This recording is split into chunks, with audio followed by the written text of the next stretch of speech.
Olá a todos, vamos ao segundo bloco, né, desse trabalho, onde nós vamos estar discutindo a avaliação da melhoria de performance e como é que nós podemos utilizar os approaches, tanto o Lean como o Six Sigma, para a melhoria dos processos.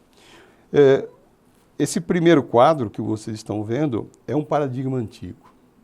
Quando 20, 15 anos atrás, nós fazíamos projetos para ver a rentabilidade do negócio, nós pensávamos que existia um ótimo, né, entre quanto que você investia em termos de recurso e quanto que você reduzia de falhas. O conceito era esse. Então, nesse gráfico, nesse quadro que nós temos as falhas que vão de 0 até o infinito e custos que vão de 0 até o infinito.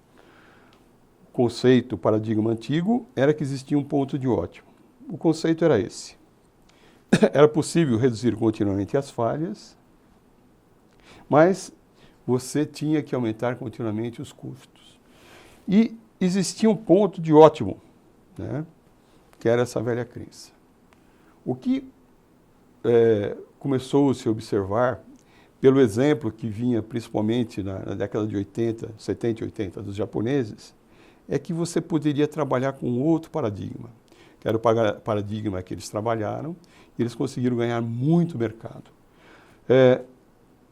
Um novo paradigma, também as falhas vão de 0, né, até um target, e os custos também vão de 0 até um target. Pode-se ver o seguinte, que pode-se reduzir continuamente as falhas e reduzir os custos ao mesmo tempo. Esse é o novo paradigma, essa é a nova crença. Isso é feito através de processos estruturados, e nós vamos estar tratando aqui de 2 processos estruturados, o Six Sigma e o Lean. Então, vemos ainda no mercado diversas empresas que trabalham com o paradigma antigo. Esse paradigma, ele não tem mais razão de existir. Quando você trabalha no paradigma antigo, você está tendo perda. Deixar de ganhar é perder também. O que deve focar as empresas hoje é esse novo paradigma. Como é que eu faço para reduzir continuamente as falhas, fazer com que meus processos e serviços sejam mais robustos e, ao mesmo tempo, reduzir os custos? Nesse contexto, vamos estar falando de Six Sigma e de Lean. Quando a gente olha como é que os negócios eles acontecem, por exemplo, né, um sistema onde você pega desde material básico e vai fazendo transformações até chegar num produto, um computador nesse caso, nós vemos que é uma cadeia muito grande de fornecedores, de empresas de transformação e de clientes. Isso se chama supply chain. Nós vamos desde os fornecedores dos fornecedores e vamos até os clientes dos clientes para entender como essa cadeia funciona. Entendendo o funcionamento dessa cadeia, é possível ver aonde que nós devemos fazer os projetos de melhoria. Em geral, onde tem o laptop, né, se for uma empresa que produz computadores, eu vou estar focando aqui. Mas diversos projetos, eles ficam interessantes quando nós trabalhamos com os fornecedores, a etapa antes da nossa empresa e muitas vezes quando nós trabalhamos com os nossos clientes. Então, o Six Sigma e o Lean Manufacturing são processos que, embora eles são mais focados na empresa, na nossa empresa onde trabalhamos, eles podem ser aplicados a toda a cadeia do supply chain. Uma outra forma de ver o nosso negócio é um processo de transformação, onde os fornecedores fornecem os inputs, o nosso processo transforma em produtos e serviços que vão atender às necessidades dos clientes.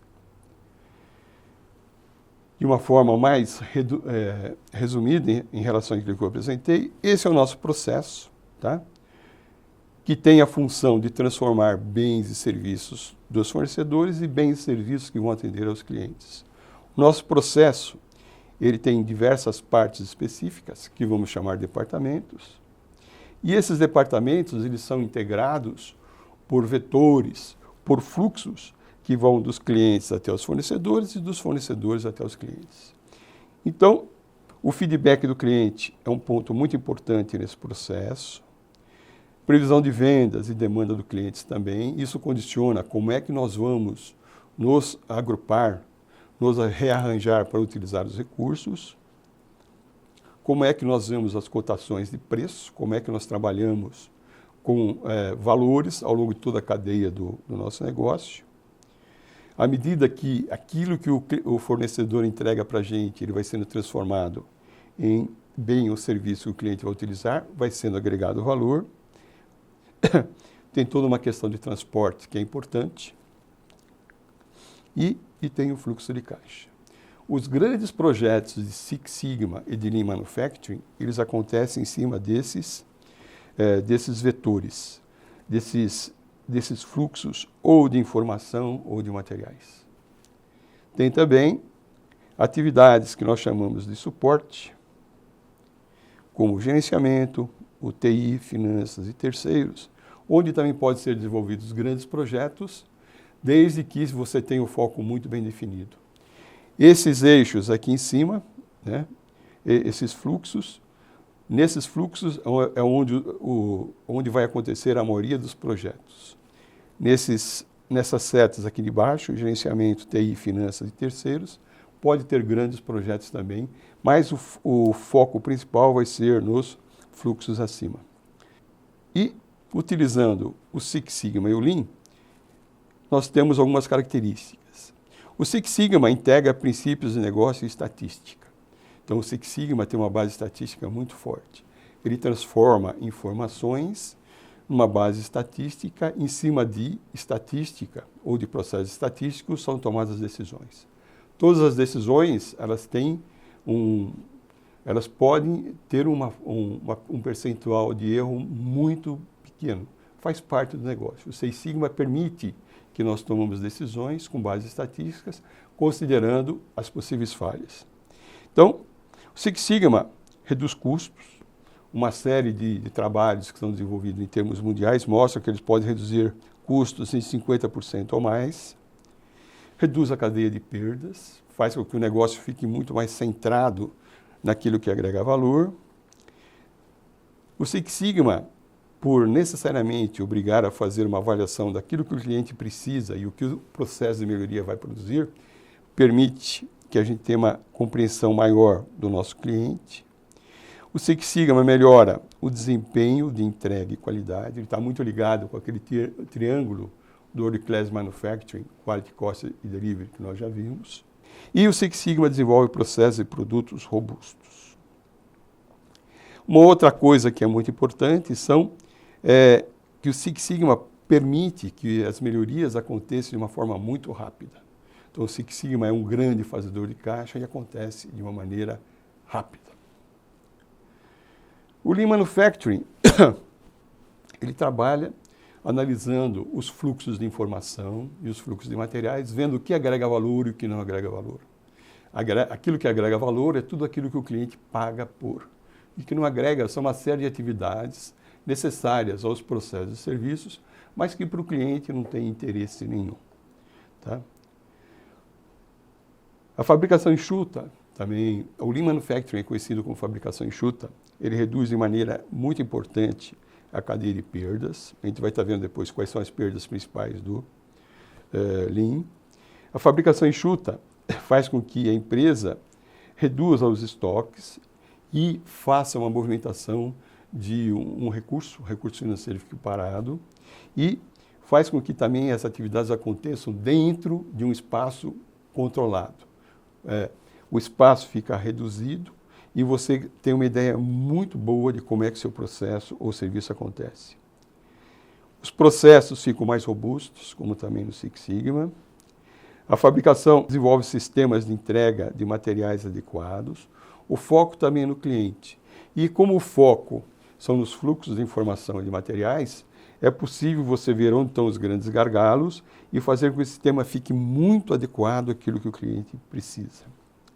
A melhora de layout vem da racionalização dos espaços. À medida que você vai reduzindo as perdas e vai melhorando o seu processo, você faz com que o teu layout fique mais enxuto e você consiga trabalhar de uma maneira muito mais performante. O Six Sigma, ele se apresenta de uma maneira estruturada muito clara. Tá? O Six Sigma, ele tem as fases definir, medir, analisar, implementar melhoria e controlar, que é uma outra forma de você trabalhar com o PDCA, que é o Sistema Básico de Melhoria. Plan, Do, Check and Act. O PDCA é interessante de se trabalhar, é uma forma muito potente de se obter resultados, mas ela é muito técnica, né? Ela é muito conceitual. O Six Sigma, em cada etapa dessa, do definir até o controlar, ele já vem com um conjunto de ferramentas sugeridas para que você possa trabalhar. Enquanto que no PDCA você tem que conhecer todas as ferramentas e trabalhar de acordo com o conceito necessário para cada uma delas, o Six Sigma ele te facilita. Ele te sugere um grupo de ferramentas para cada etapa, para cada fase do processo. Isso faz com que você obtenha resultados de uma maneira muito consistente, sem precisar ser um grande especialista em ferramentas. O definir, ele tem 3 partes importantes. A carta de ação, onde você descreve o que vai ser feito, e essa carta, né, é um compromisso dentro da organização do que vai ser obtido, com quais recursos, em quanto tempo, e mais, quais são os objetivos a serem atingidos. É estabelecido qual é o estágio da empresa em determinado processo, hoje, e se estabelece onde ela quer chegar daqui a 3 meses, 5 meses e por aí vai. Tem uma outra parte que é muito importante, que é o SIPOC, que é o Supplier Input, Process, Output and Customer. A gente vai estar vendo mais para frente um pouco, né? Que ela permite que você pegue o teu problema e analise ele de uma forma de processo. E tem o VOC, que é a voz do cliente, Voice of the Client, onde necessariamente nos projetos Six Sigma você é obrigado a ver o que o cliente precisa para verificar se aquela melhoria vai trazer alguma contribuição para o cliente. Isso é extremamente importante. O benefício, embora a empresa necessite de melhoria, de redução de custos, tenha mais recursos, ele tem que ser compartilhado com o cliente. Isso fideliza a clientela e faz com que a percepção que o cliente tenha do seu negócio melhore continuamente. Então, o definir é onde o problema vai ser atacado e como é que ele vai ser trabalhado. O medir é o preço que nós pagamos por não saber a solução para o problema que nós estamos, oportunidade que nós estamos trabalhando. O definir, ele coloca um desafio. Se a gente soubesse a solução, a gente não faria projeto nenhum, partiria para a solução. Como nós não temos a solução definida, nós vamos para o medir. O medir, ele faz com que nós coletemos mais dados, mais informações sobre aquilo que tem que ser trabalhado. É necessário, por uma questão de custo, uma questão técnica, que nós façamos uma amostragem do que vai ser levantado em termos de informação e dados. Depois, nós temos que ter certeza que a medição feita sobre o problema ou sobre as variáveis do problema é uma boa medição. Temos depois que ter determinados padrões de avaliação para que os dados entrem em determinados grupos e facilite a interpretação, a sua análise.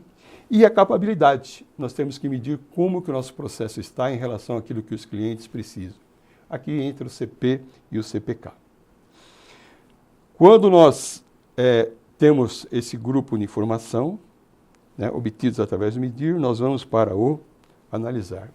O medir é um processo divergente. Nós adquirimos um mundo de informações para que a gente possa caracterizar melhor o nosso problema ou oportunidade.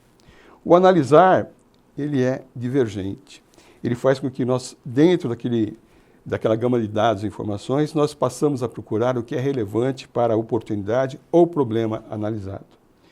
Então, nós analisamos as causas, vemos como é que o processo ele se comporta, como é que ele está estruturado, como é que ele transforma bens e serviços dos fornecedores em bens e produtos para os clientes.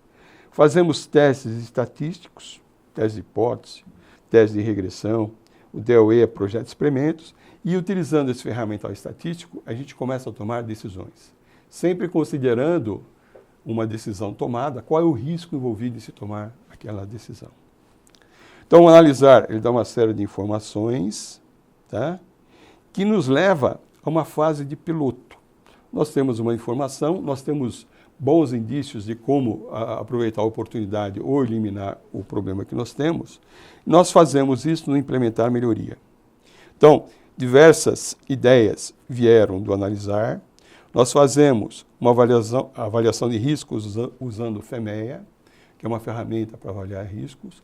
Vemos o que acontece em termos de riscos para o processo ou o serviço com as alterações que nós estamos propondo, e aí sai uma ou diversas soluções.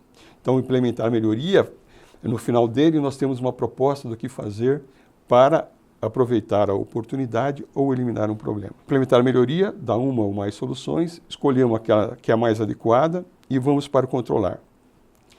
Quando a solução ela é bem conhecida e bem implementada, nós estabelecemos uma padronização, vemos como é que aquela melhoria realmente acontece no processo, documentamos, treinamos, avaliamos e encerramos o projeto. Esse é o ciclo do Six Sigma. Ok? Então, nesse bloco, nós vimos as ideias básicas de como acontece o supply chain do negócio e como é que nós podemos atuar nesse supply utilizando o Six Sigma. E como o Six Sigma está estruturado em termos de fases e ferramentas básicas. Muito obrigado.